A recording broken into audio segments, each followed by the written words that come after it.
Siapa yang tidak kenal dengan keberadaan pura yang terletak di luar negeri, yaitu di negara Belgia. Pura tersebut dibangun di tengah lokasi wisata dengan luas 55 hektar, didirikan oleh orang Belgia yang bernama Erik Dom. Erik Dom mengenal Bali dan Hindu dengan baik, atas dasar itulah pura tersebut dibangun. Proses pembangunan pura tersebut dilakukan secara bertahap. Material seperti paras batu, kayu jati, rabduk dan bahan lain yang diperlukan untuk pembangunan pura itu pun didatangkan langsung dari Bali sampai 300-an kontainer. Menurut penuturan petinggi Taman Wisata Park Paradisio ini, mengatakan ide pertama dari pendirian pura Hindu yang mirip atau sama persis dengan pura yang ada di Bali ini, adalah bermula dari kunjungan Mr. Erik Dom CEO dan Presiden yang juga pemilik dari Park Paradisio ke Bali 30 tahun yang lalu bersama orang tuanya. Kemudian setelah memimpin Park Paradisio, muncul keinginan untuk membuat Park Paradisio tidak hanya menjadi sebuah taman wisata flora dan fauna, yang menawarkan keakraban alam tumbuhan, binatang, dan manusia tapi juga menawarkan informasi kebudayaan dunia yang memiliki karakter, serta peradaban yang kuat yang masih ada di bumi ini, serta bisa mendukung promosi permanen bagi pariwisata.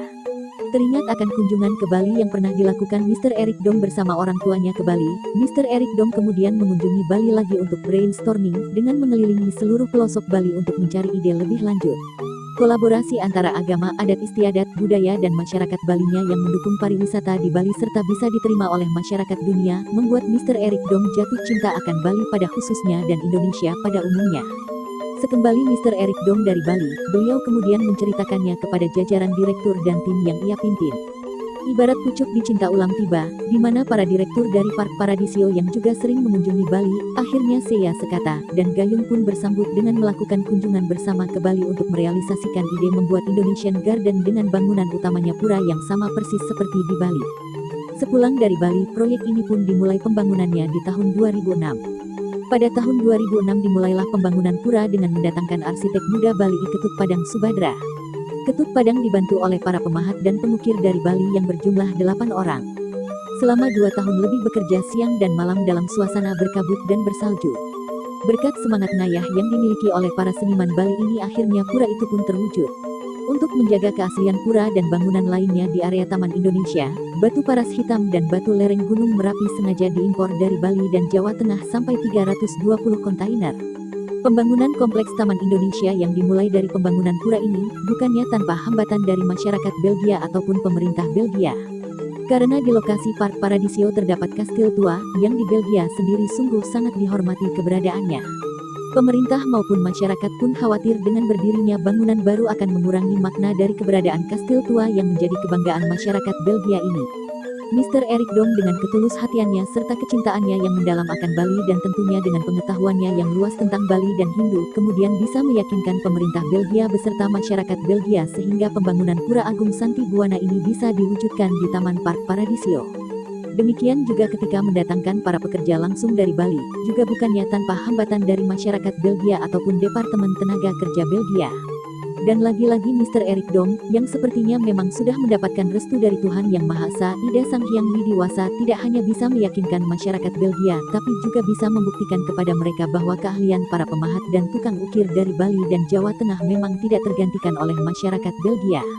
Ketika tukang ukir dari Bali sedang bekerja memahat dan mengukir batu menjadi sebuah patung, masyarakat Belgia memang dibuatnya terkagum-kagum, mereka seolah-olah tidak percaya karena mereka terbiasa bekerja dengan mesin, sementara tukang ukir dari Bali bisa merubah sebuah batu balok dengan pahat dan alat ukir lainnya yang berukuran kecil-kecil menjadi sebuah patung dengan nilai seni yang tinggi. Peresmian pura tersebut merupakan bagian dari satu rangkaian acara peresmian Taman Indonesia, The Kingdom of Ganesha, yaitu sebuah kompleks Taman Indonesia seluas 5 hektar di dalam area Taman Wisata Park Paradisio yang berukuran 55 hektar. Peresmian acara itu dihadiri lebih dari 800 undangan, serta lebih dari 200 umat Hindu yang datang tidak hanya dari Belgia melainkan juga dari negara tetangga seperti Belanda, Jerman, dan Perancis. Setelah berakhirnya rangkaian upacara peresmian yang dilangsungkan pada hari Senin 18 Mei 2009, selanjutnya adalah giliran masyarakat Bali yang berdomisili di Belgia pada khususnya atau yang berdomisili di Eropa untuk terus melestarikan keberadaan pura ini melalui persembahyangan rutin sehingga spirit dan aura dari Pura Agung Santi Buwana ini terus bersinar. Walaupun sesungguhnya pura ini adalah milik dari Mr. Erik Dom, namun di akhir proses upacara peresmian Mr. Erik Dom sempat berbincang-bincang dengan pemimpin agama yang memimpin jalannya upacara saat itu dan mengatakan, "This temple is for you, pura ini adalah untuk Anda umat Hindu di Belgia, Eropa." Oleh karenanya adalah kewajiban masyarakat Bali ataupun umat Hindu yang bermukim di Belgia atau di Eropa untuk melaksanakan ritual upacara setiap 6 bulan sekali, atau melakukan persembahyangan di bulan purnama setiap bulannya, sehingga spirit dan aura pura tersebut terus terpancarkan. Dengan berdirinya pura di Eropa seperti Pura Agung Santi Buana Belgia, Pura Sangga Buana Hamburg, dan Pura Trihita Karana Berlin, secara otomatis keberadaan pura tersebut memerlukan keberadaan rohaniawan Hindu selaku pemimpin upacara untuk menuntun, memimpin jalannya upacara dan persembahyangan yang berlangsung di Eropa.